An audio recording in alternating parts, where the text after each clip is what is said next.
Hi weavers, నమస్కారము. ఎలా ఉన్నారు అందరూ? బాగున్నారా? ఈరోజు నేను కాకరకాయ కారం పొడి చేస్తున్నానమ్మా. 500 గ్రామ్ కాకరకాయ తీసుకున్నాను. ఉప్పులో నానబెట్టి మంచి శుభ్రంగా కడిగి ఇలా సన్నగా కోసి పెట్టుకోవాలమ్మా. ఓకేనా? చూసారా, ఇలా సన్నగా కోసి పెట్టుకోవాలి. కరివేపాకు, ఈ గిన్నె నిండా కరివేపాకు, ఇది నిండా కరివేపాకు తీసుకున్నాను.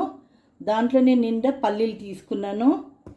ఈ చిన్న గిన్నెలేమో మినపప్పు తీసుకున్నాను. ఇందులోనే 2 స్పూన్ జీలకర్ర వేసుకున్నానమ్మా. 2 స్పూన్ జీలకర్ర, ఇది కూడా వేంపి పెట్టుకున్నాను. ఇంకా వెల్లుల్లి తీసుకున్నానమ్మా. ఒక 25 రెప్పలు ఉండొచ్చు వెల్లుల్లి తీసుకున్నాను. ఇంగ్రీడియంట్స్ అన్నమాట ఇవన్నీ. పసుపు, కారం పొడి, నూనె, ఉప్పు. ఓకేనా? ఇప్పుడు మనము ప్రాసెస్కి వెళ్ళిపోదాము. కాకరకాయ ఫ్రై చేసుకోవాలి, బాగా బ్రౌన్ అయ్యే వరకు ఫ్రై చేసుకోవాలి. తర్వాత కరివేపాకు కూడా ఫ్రై చేసుకున్న తర్వాత మీకు చూపిస్తాను. ఓకేనా? ఇదిగోమ్మా, ఇలా ఫ్రై చేసుకోవాలి. చూసారా, ఇదిగో ఫస్ట్ ట్రిప్ అయింది. ఇలా ఫ్రై చేసి పెట్టుకోవాలి. ఇదిగో ఇలా క్రిస్పీ కావాలి. ఇదిగో ఇలా చూసారా. ఇప్పుడు ఇది సెకండ్ ట్రిప్. ఇది అవ్వగానే కరివేపాకు వేసుకోవాలి. సరేనా? ఇదిగోండి, ఇదిగో నూనెలో వేంపాను, మంచిగా ఫ్రై చేశాను నూనెలో. కరివేపాకు కూడా నూనెలో ఫ్రై చేశాను.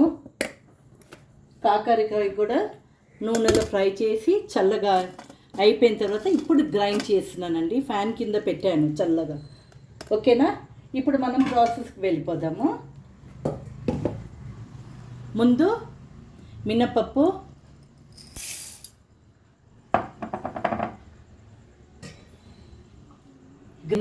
జీరా కొద్దిగా పౌడర్ చేసుకుందాం ముందు. చూడండమ్మా, ఇలా పౌడర్ చేసుకున్నాను. ఇప్పుడు మనము పల్లీలు వేసుకుందాము.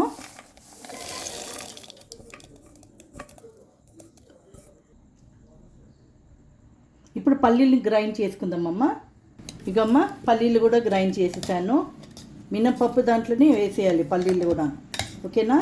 ఇప్పుడు మనము కారం పొడి వేసుకుందాము. ఓకేనా? ఒక 5 స్పూన్ల కారం పొడి వేసుకుందామమ్మా. 5 స్పూన్లు వేసుకున్నాను. 1 స్పూన్ ఉప్పు వేసుకుంటున్నానమ్మా. కొద్దిగా పసుపు వేసుకోవాలి, ఒక 1/2 స్పూన్ పసుపు. ఇప్పుడు మనం కాకరకాయ వేసుకుందామమ్మా.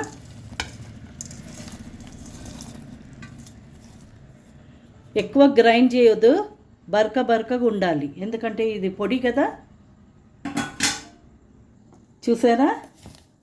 ఇదిగమ్మా, ఇప్పుడు మనము కరివేపాకు, వెల్లుల్లి వేసుకుందాం.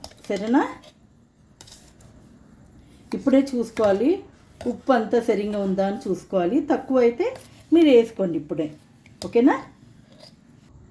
నాకు ఉప్పు సరిగ్గా ఉందమ్మా. ఇప్పుడు వెల్లుల్లి వేసుకుందాము. వెల్లుల్లి వేసుకున్నాను, కరివేపాకు కూడా వేసుకుందామమ్మా. ఓకేనా? ఇప్పుడు గ్రైండ్ చేసుకుందాం. చూసారమ్మా, గిన్నెలో వేసుకున్నాను. ఇదిగో ఇలాగనే బరకగానే ఇది చేయాలి. ఇదిగో ఇది ఇడ్లీలకు చాలా బాగుంటుంది. దోశలకు వేడి అన్నం నెయ్యి వేసుకొని తింటే చాలా బాగుంటుంది. ఇంకా చపాతీస్ కూడా చాలా బాగుంటుందమ్మా. ఓకేనా? ఈ కాకరకాయలో బెనిఫిట్స్ ఏంటి తెలుసా? ముఖ్యమైనది, మనకు డైజెషన్ సిస్టమ్కి పనికి వస్తుంది కాకరకాయ. షుగర్ పేషెంట్, డయాబెటిక్ పేషెంట్కి చాలా బాగుంటుంది. ఇంకా ఇందులో ఎక్కువ విటమిన్స్, మినరల్స్ ఉందమ్మా. ఓకేనా? మీకు నచ్చిందంటే ఇది లైక్ చేయండి, షేర్ చేయండి, సబ్స్క్రైబ్ చేయండి. బాయ్.